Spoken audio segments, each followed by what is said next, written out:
¿Qué tal? Muy buenas noches. Acrópolis Multimedios presenta Noche de Debate, Análisis a Fondo. Los saludo muy cordialmente a todos los cibernautas este 17 de agosto del 2023 y les quiero comentar que el tema hoy a debatir es la detención del fiscal de Morelos. ¿Ustedes tienen conocimiento de ello? Bueno, pues es un tema muy candente. Y quiero presentar a nuestros invitados de la noche de hoy, que es de lujo como siempre. Nos acompaña el doctor Raúl Pimentel Murrieta.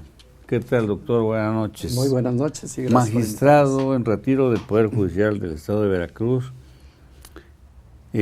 maestro de esta universidad y de la Universidad Veracruzana, y muy pronto les quiero comentar que la universidad lo va a distinguir declarándolo doctor honoris causa.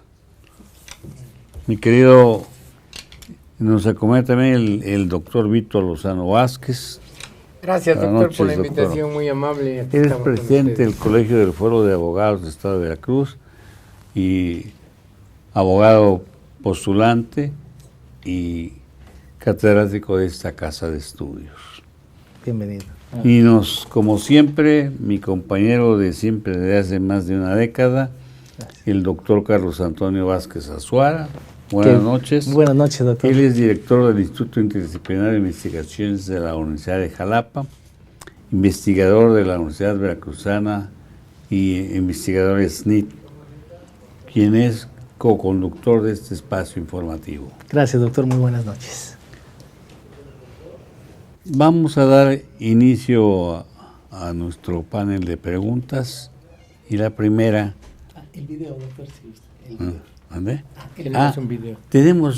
Tenemos a propósito, tenemos un video inherente al tema que vamos a ir a tratar. Por favor, corre video.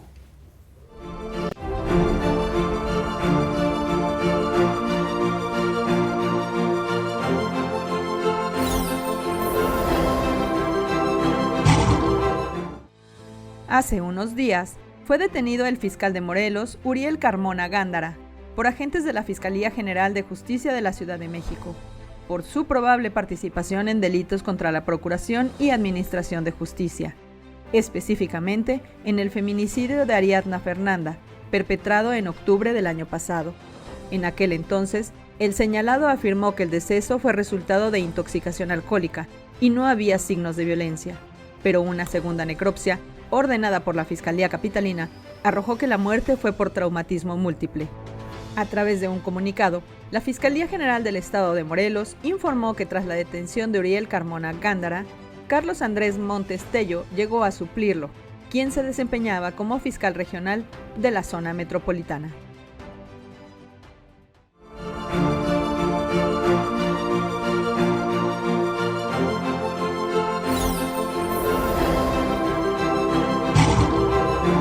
Estamos de regreso. Esto es Noche de Debate, Análisis a Fondo. Usted, que nos hace favor de en este momento sintonizarnos, el tema a tratar hoy, el día de hoy, es la detención del fiscal de Morelos. Y bien, vamos allá al panel ya de preguntas. La primera es muy obligada. ¿Fue jurídicamente procedente la detención del fiscal de Morelos? Quiero preguntárselo al doctor Pimentel, quien ha sido un penalista distinguido y magistrado en retiro del Tribunal Superior de Justicia del Estado de Veracruz. Doctor, ¿cómo ve usted esto? ¿Fue jurídicamente procedente la detención del fiscal de Morelos? Pues muy buenas noches a todo el auditorio y agradecer a la Universidad Jalapa y al señor rector la invitación que tuvieron a bien hacernos. Al particular es un tema de una muy especial trascendencia y que creo que va a ser un parteaguas en el concepto jurídico nacional desde distintos tópicos. En cuanto a la detención, jurídicamente es válida. Se comete un hecho delictuoso en la Ciudad de México, que es en este caso prevista en el Código Penal de la Ciudad de México, en el artículo 292 bis, y que nos habla de un retardo en la administración de justicia. Dice que cuando un servidor público retarde o obstaculice la procuración de justicia, constituirá un hecho delictuoso con una penalidad de 3 a 8 años. En este caso, el retardo que se atribuye es la particularidad de que fue encontrada una persona en la autopista, en el estado de Morelos. Integran esta carpeta con la localización de la misma, y el fiscal general de Morelos se pronuncia en el contexto de decir que murió por una intoxicación etílica y que no presenta signos de violencia. Esto emana precisamente de un dictamen de necrocirugía que así lo avala, y él de manera directa a los medios a través de una entrevista el 4 de noviembre, el 30 de octubre fue el feminicidio, el 4 de noviembre él se pronuncia, señala esta situación y genera una particularidad de que la familia se inconforme, se hace un nuevo examen en necrocirugía en la Ciudad de México y se determina que la muerte de ella es por traumatismos múltiples. Ese sí fue objeto, la causa de la muerte fue los golpes que sufrieron. Esto genera el que podamos decir que de alguna manera sí se estaba obstruyendo la justicia. Aquí los puntos medulares a debatir son diversos aspectos. El primero de ellos, donde afirma el abogado que tiene fuero, y él dice, bueno, tiene un fuero y no puede ser objeto de una detención. En principio, cabría decir que el fuero es una prerrogativa o un privilegio que se le da a determinados servidores públicos, no de ahora, sino de siempre. En 1790, en Francia propiamente, es cuando se formaliza el fuero, precisamente porque cuando entraba un rey a gobernar, resulta que el parlamento estaba en contra, y entonces él mandaba detener a determinados integrantes del parlamento. Esto genera que en 1790 se establezca, ya venía como un antecedente de Inglaterra, pero se formaliza en Francia, y se establece que los miembros del parlamento pues tendrían una forma de protección. Es decir, para que pudieran ser separados del cargo, primero tenía que hacerse un análisis del hecho por el propio Congreso o Parlamento. Y así siguió.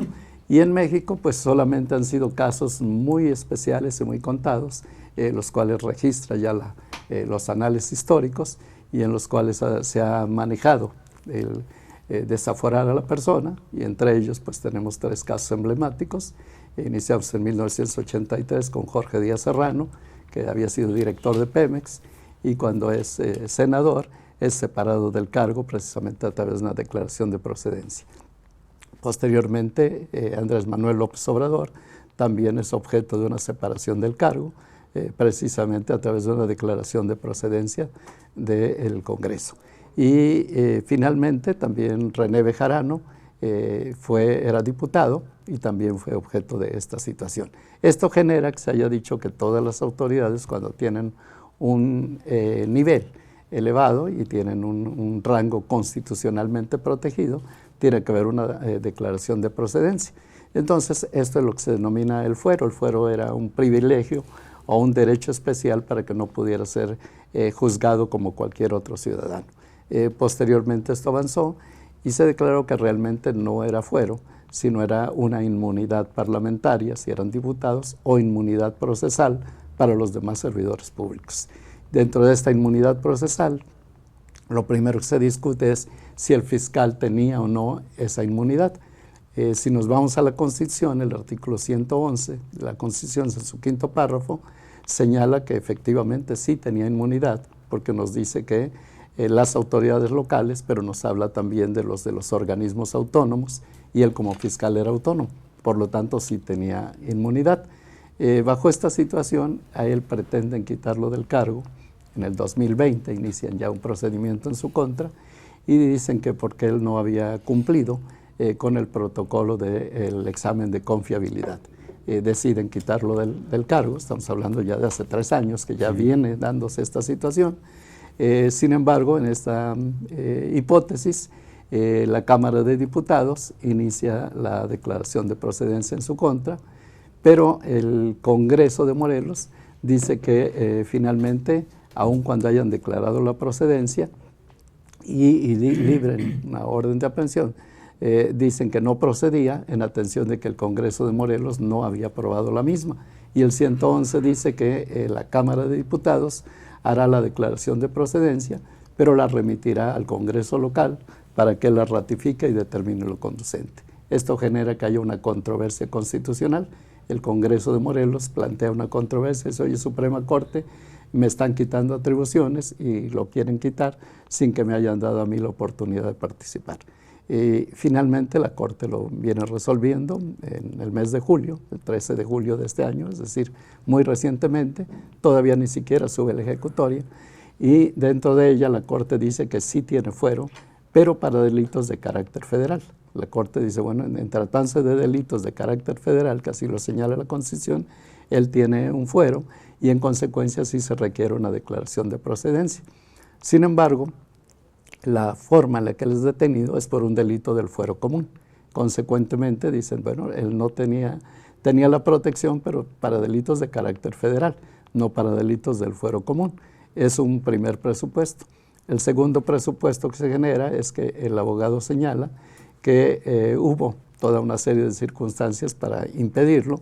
Dice que en primera, cuando llegan llegan a detenerlo, curiosamente ese día ellos van a promover un amparo y el Poder Judicial Federal de Morelos no trabaja. Ese día les hacen un aviso de una bomba que había sido presuntamente colocada en las instalaciones del Poder Judicial Federal, y el Poder Judicial Federal ese día cierra todas las actividades, incluso la oficialía de partes, y dice el abogado, es que es muy curioso que el día que lo detienen, ese día se cierran las instalaciones.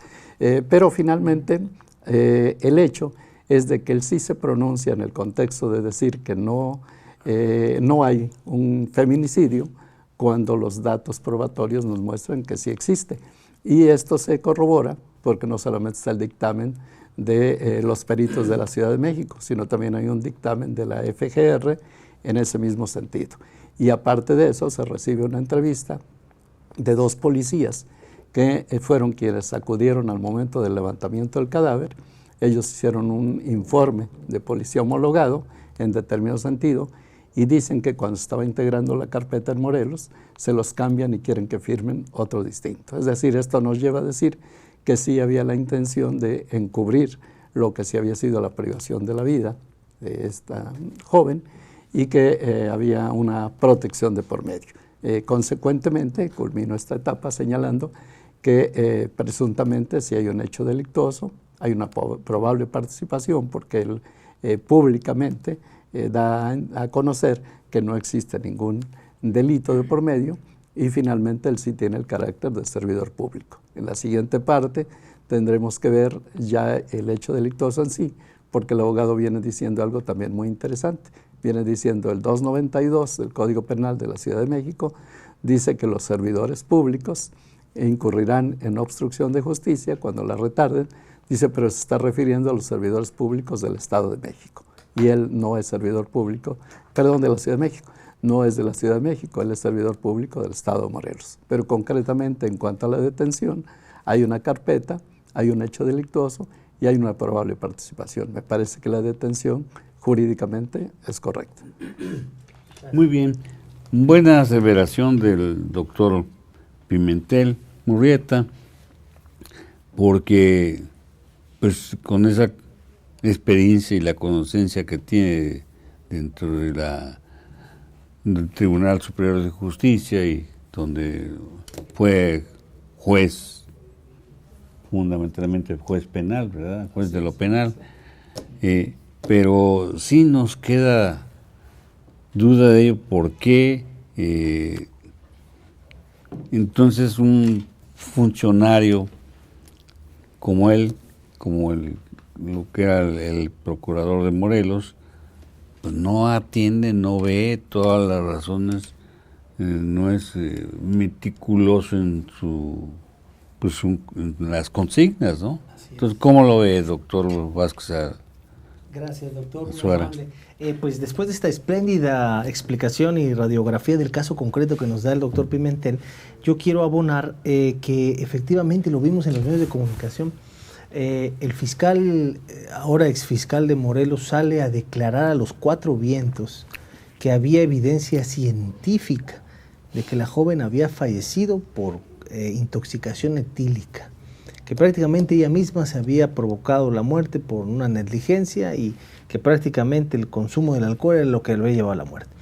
Y presenta a un perito de la propia Fiscalía de Morelos, que después de una rueda de prensa esta perito, y hace lo mismo, sostiene que su peritaje fue científico, que ella revisó, que autopsias respecto de cuerpos que ya fueron enterrados no se pueden hacer, y sostiene su dicho.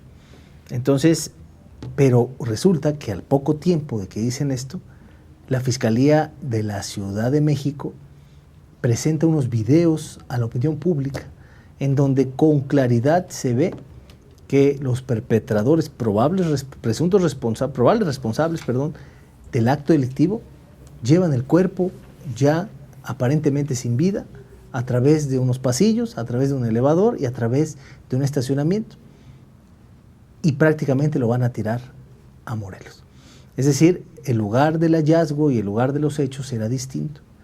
Entonces, ese video, que además es prácticamente irrefutable, contrasta paradójicamente con las manifestaciones del fiscal, de tal suerte que ya ni siquiera bajo una óptica científica o ni siquiera bajo una óptica especializada, por sentido común, si estás viendo en unos videos que el cuerpo de la joven sin vida está siendo trasladado en un vehículo, no puedes sostener que murió ya solita y que nadie está implicado, porque eso es, a todas luces, busca encubrir un acto delictivo, un feminicidio en este caso. Entonces, ya desde las primeras manifestaciones que hizo el fiscal y su perito experto, ya eran incongruentes al sentido común. Ya después, bajo el avance de la indagatoria, se advierte todo un entretejido más complejo de delincuencia organizada, de influyentismo, que derivan precisamente en la detención del fiscal, y ahora ya el que en su momento era fiscal regional, pues ya asume ya temporalmente la Fiscalía de Morelos. Pero es preocupante lo que dice usted, doctor García Méndez, que en la actualidad tengamos quien se encarga de un organismo autónomo para procurar justicia, sea el primero en encubrir un acto delictivo. Eso es no solo reprobable, sino que nos habla todavía de la muy endeble forma de elegir servidores públicos para los cargos relevantes. No puede ser posible que se sigan designando cargos tan trascendentes sin un perfil de elegibilidad que desde una óptica normativa ya esté perfectamente bien estructurado. Afinidades partidistas, ideología, antecedentes de servicio público, exámenes psicométricos, todo un constructo de elegibilidad que debe de estar ya establecido en la norma, que no permita que cualquier persona llegue a estos cargos solo porque son designados por los titulares o son los más cercanos políticamente, más convenientes. Ese sistema de elección totalmente desfasado, incompatible con una democracia como la que tenemos, ya debería estar totalmente dejado de lado, y en su lugar estructurar muy bien un perfil de elegibilidad de cargos públicos que trasciendan más allá de la discrecionalidad de los titulares. Voy a poner a esta persona porque es mi aliado político. Voy a poner a esta persona porque es el que nos ayudó en campaña. Voy a poner a esta persona porque no tengo a dónde más acomodarlo y le tengo que dar algo porque puso mucho empeño. Ya esos perfiles, esas formas de elegir servidores públicos en cargos tan relevantes tienen que extinguirse, y en su lugar perfiles de elegibilidad que abandonen la discrecionalidad y en su lugar posicionen a las personas con mayor ética y mayor afinidad en el servicio público, porque seguiremos viendo casos como el del fiscal de Morelos, que gracias a los medios de comunicación se pudo con claridad establecer una línea alterna que hoy nos deja claro que era un encubrimiento. Reitero, ya ni siquiera es necesario ver el contenido de las carpetas para darnos cuenta que si hay un video que evidentemente advierte el traslado del cuerpo sin vida de la joven, pues es incompatible con un peritaje que establezca que falleció ella solita por prácticamente intoxicación. O sea, es absurdo más el peritaje después que revela estas contusiones, pues prácticamente nos dan certeza clara que sí se actuó contrario a la norma. Y si esto sigue así, ¿cuántos casos no podríamos haber, o de esa misma fiscalía en el pasado, para encubrir actos delictivos? Gracias, doctor. Gracias, doctor. Doctor Mito Lozano, ¿qué advierte usted ahí? ¿Hubo, como vulgarmente se dice, trinquiñuela? ¿O falta de capacidad del procurador? ¿O qué fue? La pregunta que, primero, buenas noches. Gracias, doctor, por la invitación para estar aquí en este programa tan importante. Lo primero que se advierte, yo quisiera hablar a este tema, si usted me lo permite, doctor, desde el punto de vista instrumental. ¿Por qué?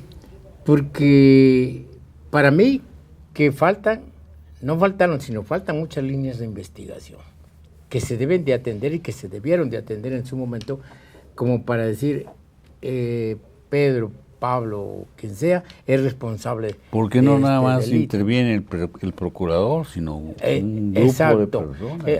Aquí lo que advertimos de inicio, se dice que se le detiene al señor, y no porque estemos en la defensa del si es culpable o no culpable, decía yo, me refiero a la forma de llevar a cabo el procedimiento es previamente establecido, tanto en el Código Penal de Morelos como el de la Ciudad de México, y sobre todo en nuestro Código Nacional de Procedimientos Penales, que es el que nos lleva la pauta para esto. Número 1, el señor, si es que se cometió o no cometió el delito, que eso será el juez responsable el que lo determine, debió atender que esto se cometió en el estado de Morelos y que es un delito común, no es un delito federal de inicio, y lo atienden como si fuera un delito federal. Que no. ¿Hay facultad de atracción ahí? La FGR participó. Tiene facultad de atracción, pero, insisto, ¿por qué atraer un ilícito de esa magnitud al sistema federal si está claro dentro de las directrices jurídicas cómo, cuándo y en qué momento se puede atraer un delito hacia la Procuraduría Federal? El señor, insisto, comete el delito en el estado de Morelos, si es que lo cometió. Entonces, si lo cometió, debe atenderse a lo que dice el Código Nacional de Procedimientos Penales. Debe de juzgarse en Morelos, Sí. no en la Ciudad de México. Número 2, aquí el delito está configurado en el que participan diversas personas. El señor fiscal no es ningún científico ni experto en esa materia de patología para determinar en un momento dado cuál fue la verdadera causa de la muerte de la persona. Hay un perito que es la que determina y dice murió por cuestión de asfixia etílica. Ajá. Y esa persona, ¿por qué no la llaman? ¿Por qué no la detienen? Si es la que realmente determinó en un momento dado las causas del fallecimiento de esta muchacha. Entonces, ¿por qué no la llaman? ¿Por qué no la han detenido? ¿Por qué ella no está en eso? Y 2, yo no quiero contrariar la defensa de que si no es mi propósito del fiscal, pero él de antemano, él no fue el que determinó eso, lo manifestó. Simplemente él como representante de la Procuración de Justicia en Morelos manifestó lo que le dijo un dictamen médico. El dictamen no lo firma él. Luego, si se dio que faltan 4 líneas de investigación, una, ¿por qué y cómo? ¿Quiénes llegaron al lugar de los hechos donde levantaron a esta persona? Supuestamente fue abandonada, ya supuestamente sin vida, porque efectivamente nosotros vemos el video y se entiende que la sacan sin vida. Nada más que esa línea de investigación no le ha llegado, y no le ha llegado a nadie en el sentido de decir si efectivamente la sacaron con vida o sin vida, o qué pasó, simplemente porque alguien la venía cargando, la transportaba a un lugar y se supone que estaba sin vida. 2, si en el momento en que la levantaron en el estado de Morelos, hay un perito que dice que la muerte es por cuestión etílica, también hay otro peritaje que es el que después contradice en la Ciudad de México. Bueno, pues si tenemos 2 peritajes, uno que dice que en Morelos y el otro dice que fue en la Ciudad de México, uno dice una causa y otro la otra, debe de irse al tercer perito que en realidad determine quién tiene la razón, porque aquí hay 2 peritajes y los 2 son, entre comillas, de carácter científico, los 2 son emitidos por autoridades que tienen las facultades para ello. Y ya no hay otro tribunal que tenga... Sí, lo hay. Sí, aquí hubo un tercer dictamen de la FGR, es decir, de hecho hay 2 en la Ciudad de México. Está el de la investigación y otro de la Fiscalía General de la República. Así es. Y luego, entonces ya me dijeron aquello, yo digo acá, bueno, ya estoy en investigación, permíteme dentro del término constitucional, antes de que llegara, porque ya se dio la imputación, en este momento, porque ya se dio la vinculación, pues voy a presentar otro peritaje y propongo un tercero para que determine.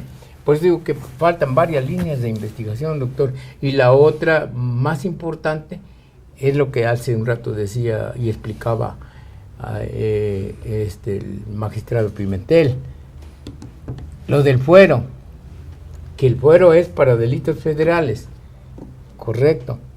Nada más que también hay otra cosa que nos dice el Código Nacional de Procedimientos Penales al respecto, donde vamos a encontrar la situación de que voy a detener al fiscal por algo que él dijo, no que él hizo, ojo, él dijo simplemente lo que leyó. Pero ya la consecuencia era otra, ¿no?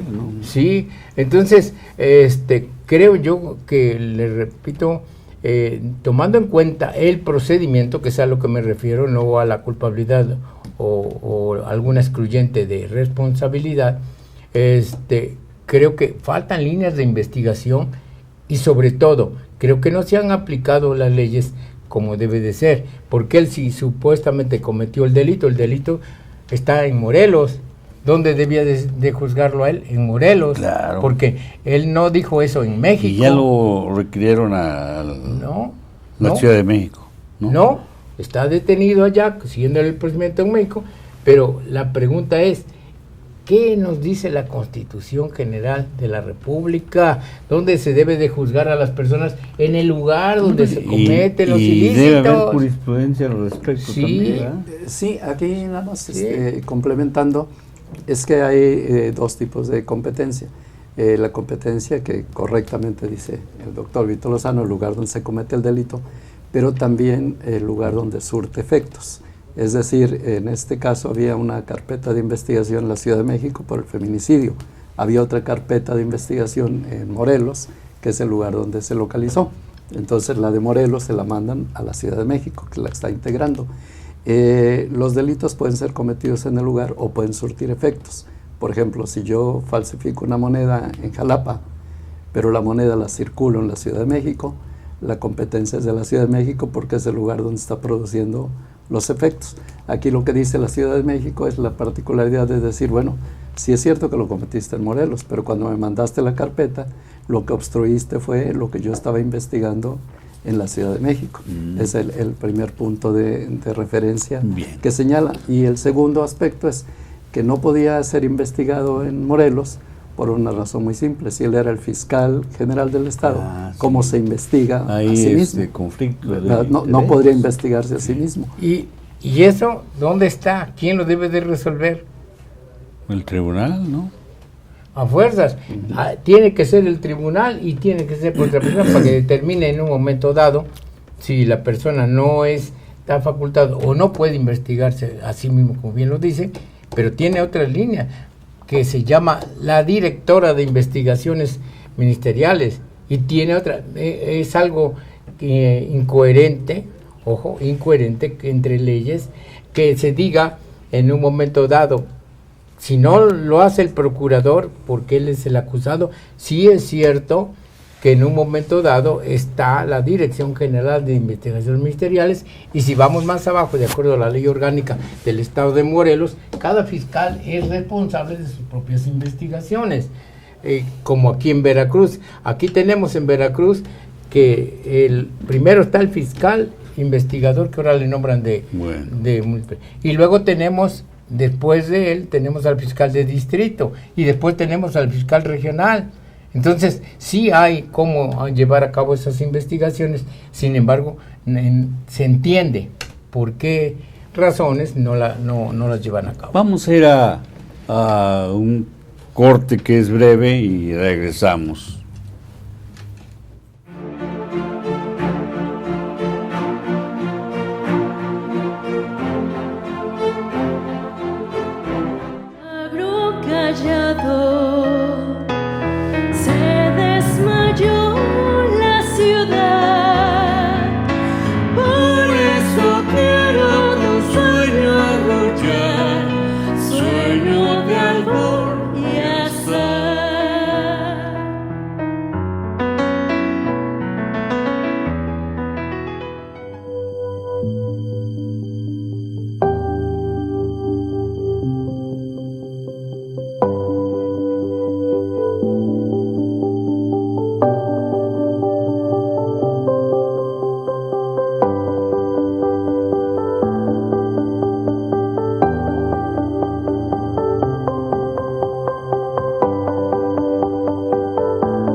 Escuela de Fútbol Jaguares UX, categorías para niñas y niños nacidos a partir del 2018, ambiente único, entrenadores calificados y servicios médicos adicionales, 2 canchas de pasto natural rodeadas de áreas verdes y un amplio estacionamiento.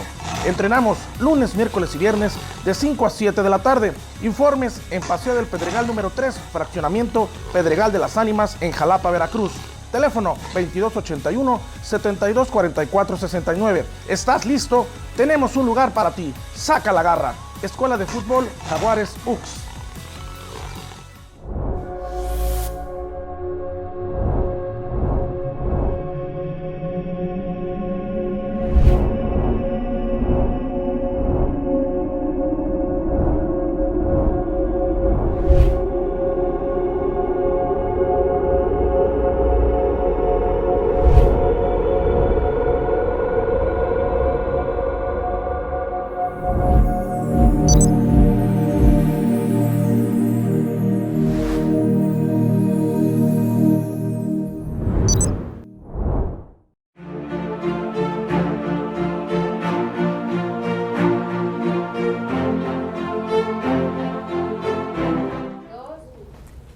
Estamos de regreso. Esto es Acrópolis Multimedios, presenta Noche de Debate, análisis a fondo. Bien, bueno, continuamos con los cuestionamientos de esta noche, y yo le quiero preguntar al doctor Vázquez Azuara si existe la posibilidad jurídica de que el fiscal de Morelos regrese a su cargo. Gracias, doctor. Pues es algo muy interesante ver que el sistema jurídico mexicano tiene poderosamente estructuras normativas y políticas. Y cuando expertos han analizado cuál de las dos vertientes tiene mayor peso, normalmente la vertiente política es la que predomina. Y es un constante conflicto entre la parte normativa y la parte política. Y en este caso muy particular, cuando estamos en presencia de casos de destituciones de presidencias, de tribunales, de titulares de fiscalías, de consejeros, de comisionados, normalmente esos casos obedecen sí a un sustento normativo, pero que típicamente se accionan bajo una consigna política. Esa es una dinámica que hemos repetido en México en los últimos años. Entonces, difícilmente un ciudadano de a pie va a lograr por mecanismos propios lograr la destitución de un servidor público de altas esferas solamente con el impulso procesal o normativo. Es muy extraño que eso ocurra. Típicamente cuando vemos caer a servidores públicos de esferas altas es porque atrás hay un respaldo político, hay un respaldo partidista o toda una estructura que ya exige todo el rigor de la norma. En este caso muy particular, estoy prácticamente cierto que el exfiscal de Morelos no va a regresar a su cargo.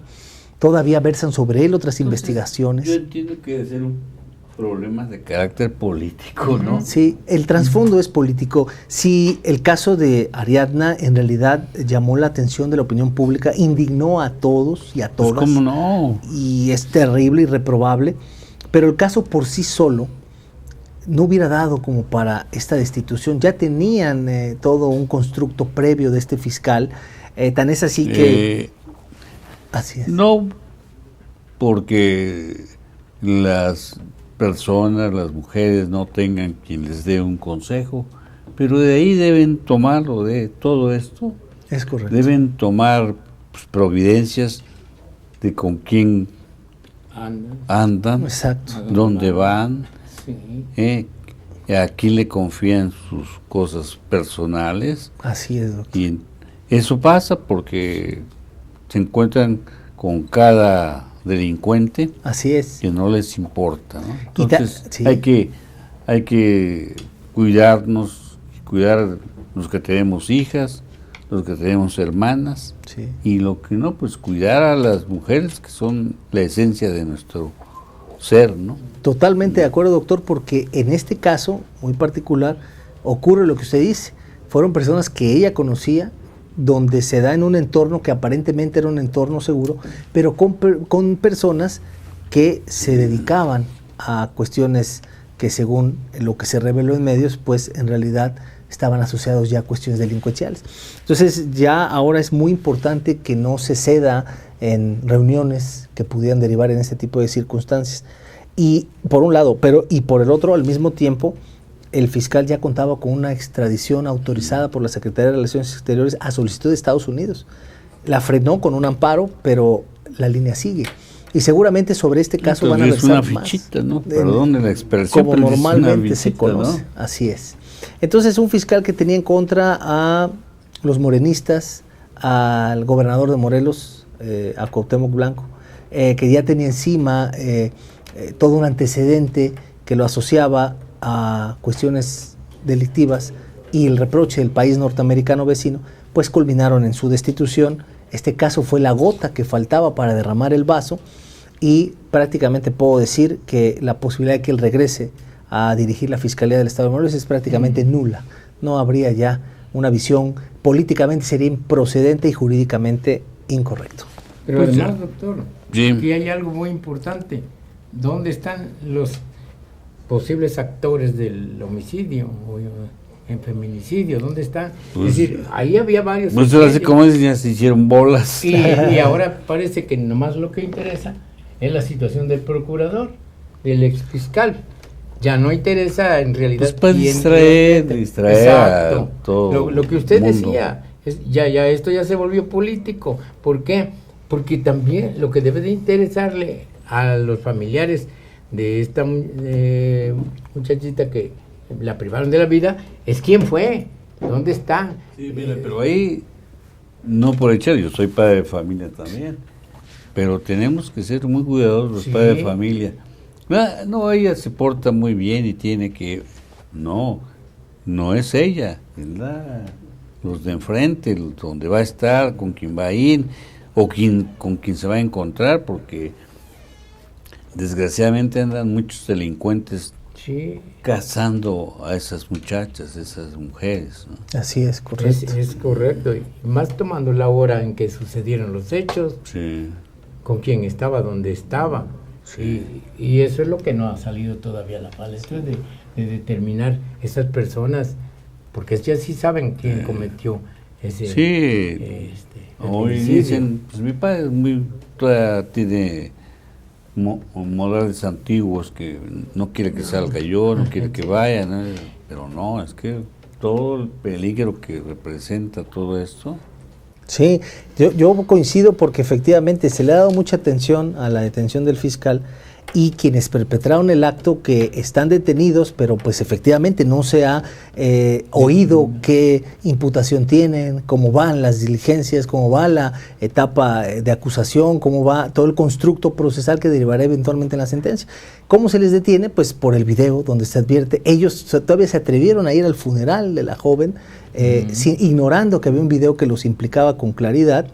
Y después de que el fiscal había declarado que la muerte fue totalmente ajena a un feminicidio, confiados, creyeron que no había más, y ya después de la intervención de la Fiscalía del Estado de México, de la Ciudad de México, bueno, son detenidos, y el proceso es lo que debería importar efectivamente, el delito, la pena, cómo va, más que el fiscal que obstruye. Es importante, pero efectivamente, que el delito no quede impune debería ser la más alta prioridad, tanto mediática como del asunto. Ahora, que ellos sí saben, doctor, ellos sí saben quién realmente la privó de la vida. Sí, lo tienen claro ya en la carpeta. Pero agarraron al más cercano. Sí, a los que estaban en los videos y que sí. Perdón. Sí. ¿Y cómo puede darle libertad a esta persona? ¿Cómo puede lograr su libertad?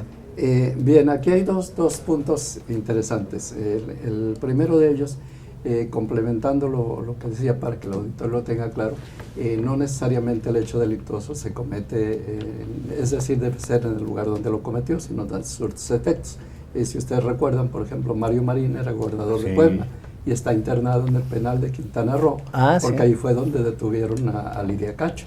Es decir, el acto que él realizó de tráfico de influencia produjo sus efectos en Quintana Roo, y a él no lo podían juzgar en Puebla porque él era el gobernador y la procuradora en esa época dependía de él. Entonces fue el lugar donde surte sus efectos, primer punto. El segundo, coincido plenamente en que es un acto totalmente político, porque la particularidad se genera en que, bueno, el feminicidio está muy claro.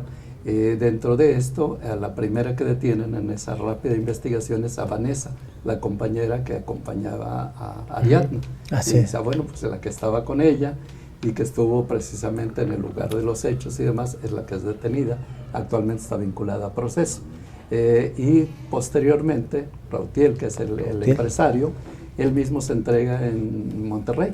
Él va en Nuevo León y él dice, yo me vengo a entregar para aclarar que yo no lo hice. Sin embargo, también está vinculado a proceso. Es decir, los actores principales del hecho delictuoso están vinculados, se les está siguiendo un proceso, y dentro de eso se tendrá que determinar su culpabilidad o inocencia. El fiscal es un tercero, es decir, lo que interesaba a estos dos. Sin embargo, al fiscal ordenan un cateo. A las 6 de la mañana llega la policía al lugar, se posesiona, y dentro de ella van elementos de la Marina. Es decir, ya están interviniendo porque el que lo está juzgando es un juez de control del Fuero Común de la Ciudad de México. Sin embargo, van elementos de la Marina a la detención. Segundo aspecto, lo trasladan en un helicóptero que ya tienen a la mano para llevarlo a la Ciudad de México.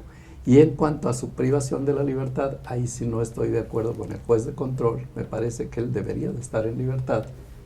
No hablo del hecho delictuoso, sino de su libertad, por una razón muy simple. El delito, la pena que contiene es de 3 a 8 años de prisión. Es decir, no es un delito de connotación grave ni de prisión preventiva oficiosa. Tiene que ser una prisión preventiva justificada. Y el juez de control la justifica diciendo que él puede obstruir. No dice que haya el temor que se sustraiga la acción de la justicia, sino que puede obstruir la investigación que se está llevando a cabo dentro del proceso. Esto sí es incierto, porque ¿cómo lo va a obstruir si la carpeta de investigación estaba en la Ciudad de México, el proceso está en la Ciudad de México y él era fiscal en Morelos? Es decir, nada tiene que ver con las investigaciones que se están desarrollando. Obstrucción si fuera en el mismo Morelos, dirían, oye, pues si eres fiscal, pues sí puedes ordenar que se tergiversen, pero en este caso salió totalmente de su esfera competencial, y esto me enmarca solamente una situación, que el juez de control, pues lo único que hizo fue decir, ¿saben qué? Pues para que se quede, ¿verdad? Me agarro, la ley dice que la prisión preventiva justificada solamente se puede dar en determinados casos. Uno, cuando haya el riesgo de que se sustraiga la acción de la justicia. Dos, cuando pueda causar un daño o afectación o intimidación a las víctimas o testigos. Y tercero, cuando pueda obstruir la investigación. No tenía nota y dije, bueno, es que él como fiscal puede obstruir la investigación. Pero pues esto es totalmente incierto porque, insisto, él era fiscal de Morelos y el proceso penal se está siguiendo en la Ciudad de México. Ahí no tiene él ninguna injerencia al particular. Y dentro de esto, finalizo la participación, una vez que a él lo detienen, se presenta un grupo de personas que acudieron a la Suprema Corte, acudieron al Zócalo, y que por cierto no los dejaron llegar, pusieron una valla, pero todas ellas dicen ser amigas de Ariadna y que exigen justicia.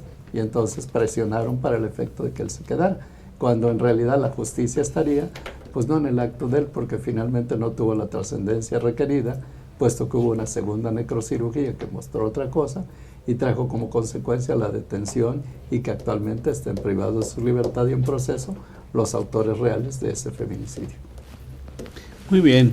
Bueno, esto va a tener sus consecuencias, pero yo creo que es un tema de amplia y vasta discusión, pero desgraciadamente en televisión el tiempo se va muy rápido. Ya hemos llegado casi al final de esta noche de debate y bueno, pues yo creo que pasaremos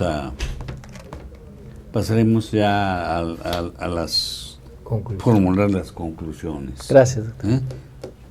Doctor, ¿con qué cierra usted esta noche de debate? Pues en primer lugar, que lo que se debe de cuidar mucho es el concepto fuero porque no está totalmente definido. Por ejemplo, ahorita el Congreso del Estado de Morelos ya está planteando una controversia constitucional diciendo que se vulneró su derecho que tenía del fuero. Es decir, ya estamos hablando de una politización más, lo está llevando a la Suprema Corte. El segundo aspecto es que el fuero no significa un premio, un privilegio para que alguien cometa hechos delictuosos. La finalidad era decir, bueno, para que no te vayan a quitar de un cargo de tanta trascendencia, tiene que ser un delito que tenga alguna connotación de grave y, segundo lugar, que haya un órgano que verifique precisamente la existencia de ese hecho y que tenga la factibilidad de declarar la procedencia. En el estado de Jalisco, por ejemplo, en el 2016 decidieron quitarle el fuero a los magistrados del Tribunal Superior de Justicia y al presidente del tribunal. Lo acusaron. En el estado de Jalisco, acusaron al presidente del tribunal para separarlo del cargo, hicieron una reforma a la Constitución Política de Jalisco y dijeron los miembros del Poder Judicial no tienen fuero. Dijeron en primer lugar porque si ellos tienen una honorabilidad para llegar al cargo, se supone que tienen una probidad y no deben cometer hechos delictuosos. Y si lo cometen, pues deben ser sometidos al proceso penal sin que haya necesidad de que haya puntos intermedios. Sin embargo, la Corte, en una controversia constitucional, declaró inconstitucional y le devolvió el fuero a los miembros del Poder Judicial del Estado de Jalisco. Yo creo que es una protección, ¿verdad? Es una protección, pero dentro de ella, como la resuelve la Cámara de Diputados, dentro de ella, pues vamos por partidos políticos, desafortunadamente. Es decir, ya no vemos el concepto de si está bien o está mal, estamos viendo si conviene o no conviene. A mí me parece que el primer punto a dilucidar es que la Suprema Corte tiene que ser muy cuidadosa ya en definir en qué casos tiene fuero, cómo opera el mismo y cuál es la forma de la declaración de procedencia para que no politicemos los casos. La definición del fuero está muy clara, ¿no? Sí, pero la aplicación de la misma no. Entonces, dentro de ella puede haber alguien que comete hechos delictuosos y, sin embargo, no se haga políticamente, no proceda a la declaración de procedencia. No significa impunidad, porque cuando deje el cargo lo van a poder continuar. Pero ha habido casos donde hubo alguien que era presidente municipal, aquí en el estado de Veracruz, le formulan una acusación y dicen, bueno, pues para no desaforarlo nos esperamos a que termine la presidencia.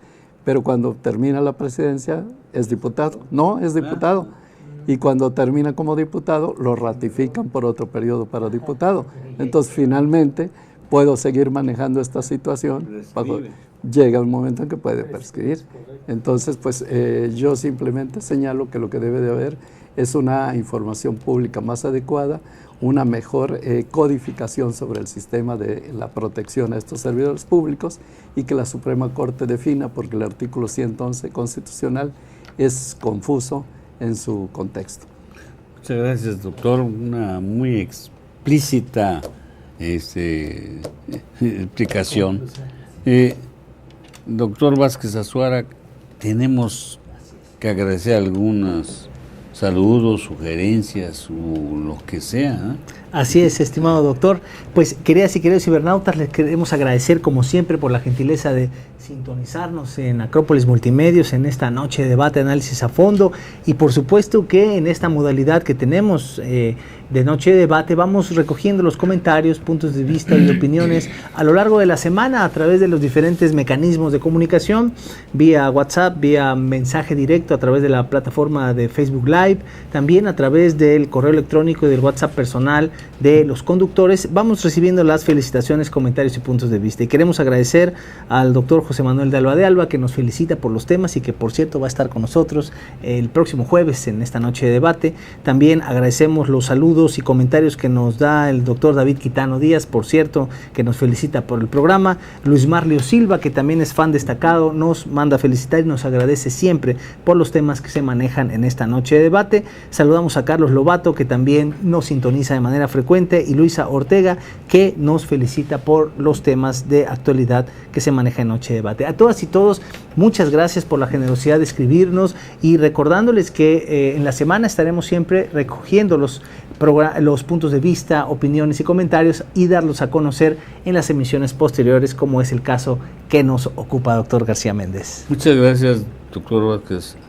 ¿Y con qué cierra usted esta noche de debate? ¿Cuál es su conclusión? Muchas gracias, doctor. Pues de manera también muy breve quiero concluir que este caso ha sido emblemático, sin embargo debe sentar un precedente para todas y todos quienes ejercen la función pública de un organismo autónomo tan relevante como lo es la Fiscalía General de los Estados y de la República. Ningún organismo autónomo está exento de una circunstancia que pueda generarse en detrimento de los intereses de la colectividad. Debemos hacer conciencia, y yo nuevamente me pronuncio sobre esta propuesta de establecer ya un perfil de elegibilidad debidamente normado que trascienda más allá de la discrecionalidad de los servidores públicos para designar a estos funcionarios. No, estos cargos tan importantes, aquellos que garantizan el acceso a la justicia, la transparencia, los derechos humanos, todos estos organismos autónomos y aún los del servicio público no pueden estar supeditados solo a la discrecionalidad de quienes ganan las elecciones o están posicionados al frente del Poder Ejecutivo, Legislativo y Judicial.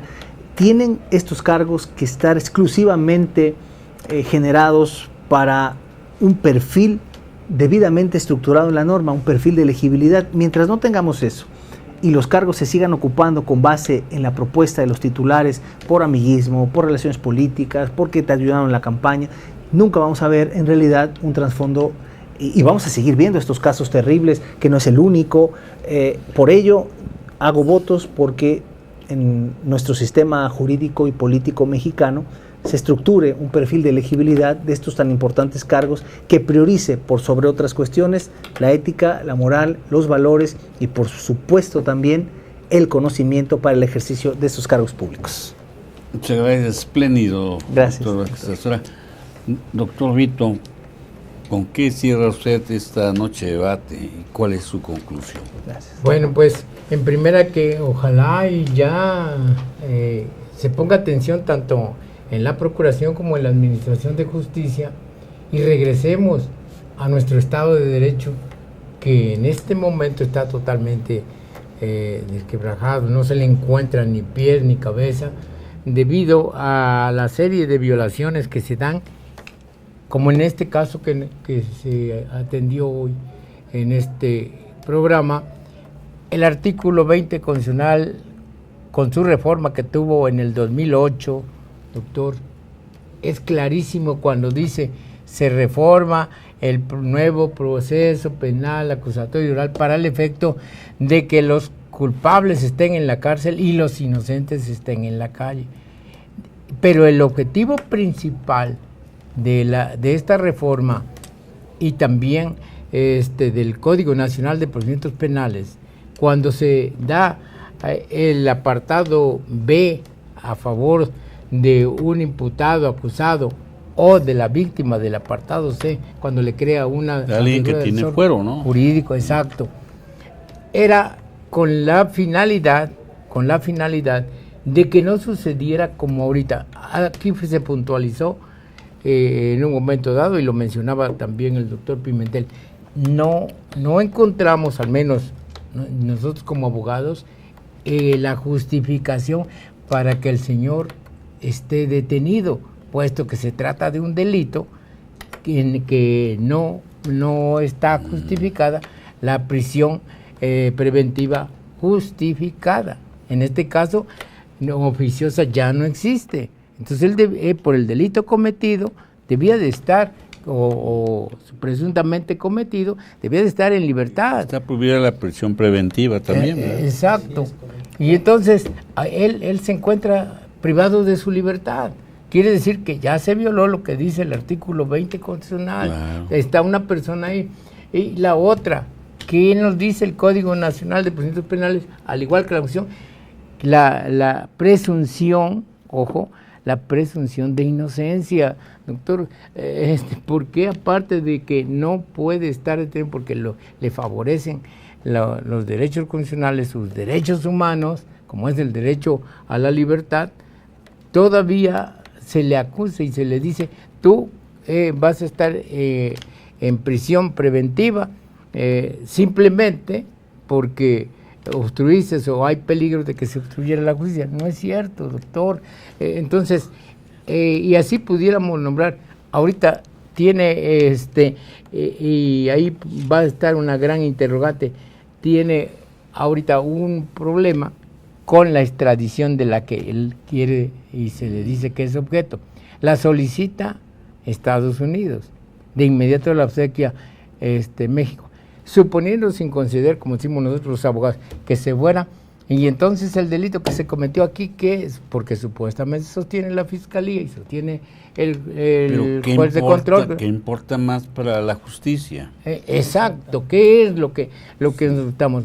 Con esto quiero aterrizar mi intervención en el sentido de que nuestro Estado de Derecho nos urge que se retome, que dejemos de estar violando las garantías individuales y sobre todo los derechos humanos, los derechos fundamentales, en pro de los justiciables, que el que la deba, como decía muy bien Sergio García Ramírez, que la cumpla, que se haga justicia, pero que no se trastoque el debido proceso, que también nos lo da el artículo 14 constitucional.